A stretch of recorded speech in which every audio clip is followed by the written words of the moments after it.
All right, so AIM 8.6, what led to the genocide in Darfur and what were the impacts? You should have that in your notebooks, and we just talked about the do now. So here we go. All right, I'll give you a second here.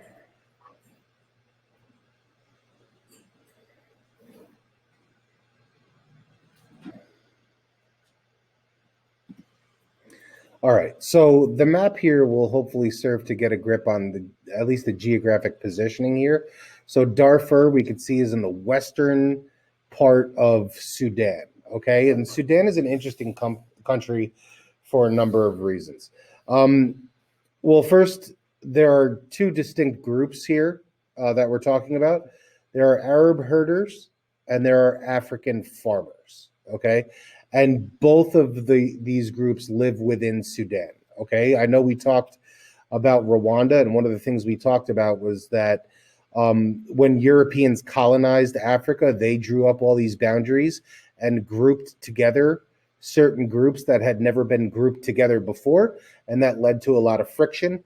And that's part of what's going on here also.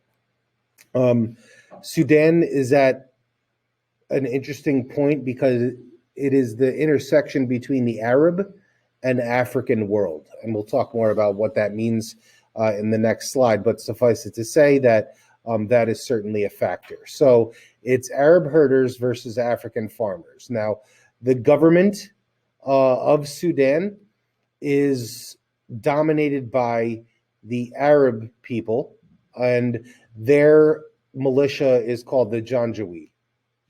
And they are going to fight against the Sudanese Liberation Army that is fighting on behalf of the African farmers. So it's Arabs versus Africans within Sudan. And why are they fighting, and how are they fighting, and what are they fighting over? That's explained here. I'll give you a second.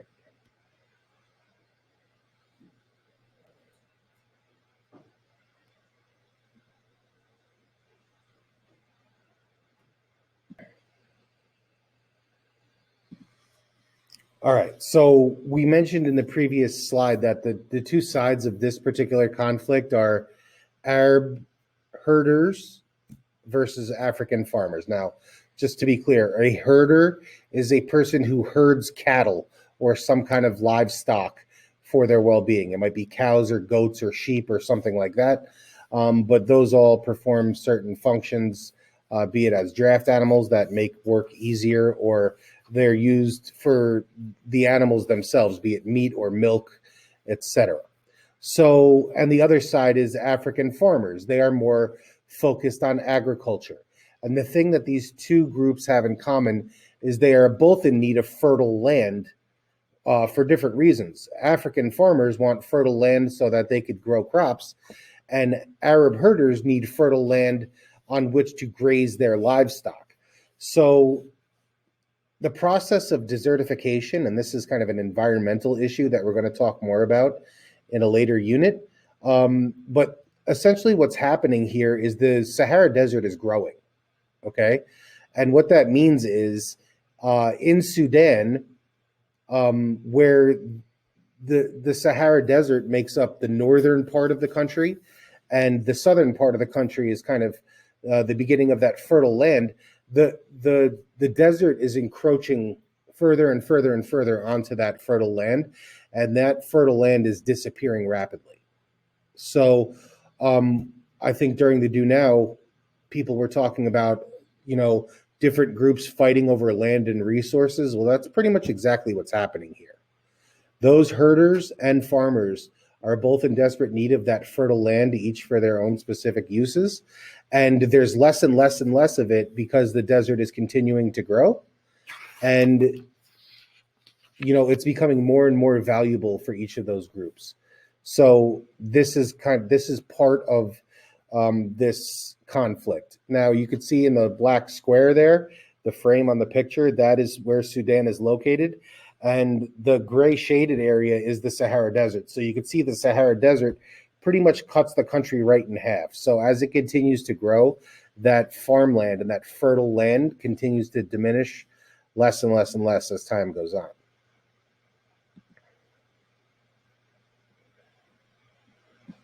All right, I'll give you a quick second here.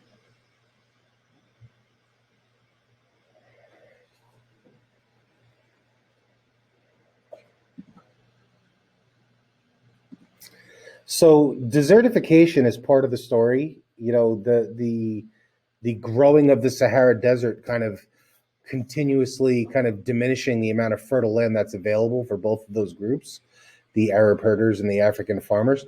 And this is the other factor here. This is kind of the frontier where two entire worlds meet.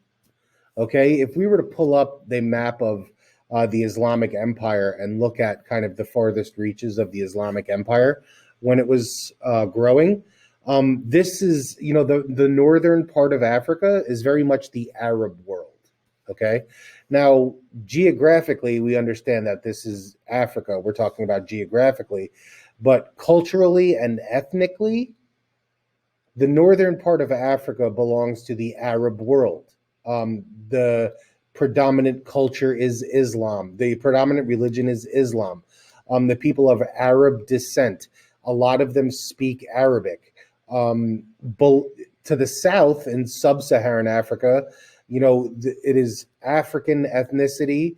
The dominant religion is either tribal or Christian, and they're very different. Okay, so Sudan as a country is interesting in two ways. It is where fertile land meets desert, and it is also where African culture meets Arab culture.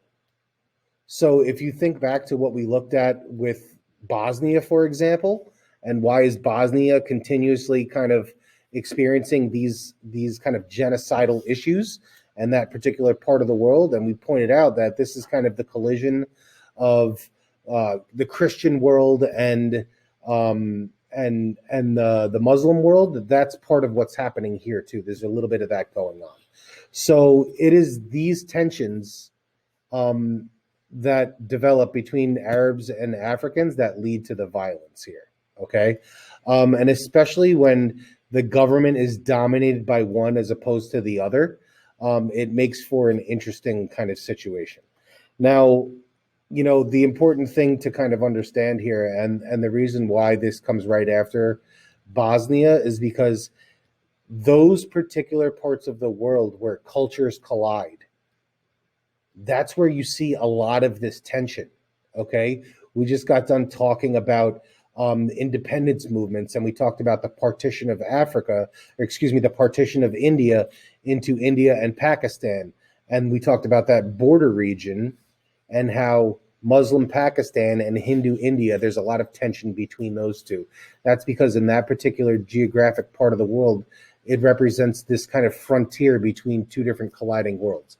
And that's what's happening here also. So these different ethnicities competing for fertile land, you know, are what is going to kind of cause this conflict. Because ultimately what we're talking about is people's livelihood and well-being. People need that fertile land, be it for planting crops or grazing cattle, one or the other, in order to continue to sustain their own lifestyles. And when that comes into jeopardy, sometimes there's not enough for everyone. And these people are going to have to sort it out themselves. And it's not going to be pretty.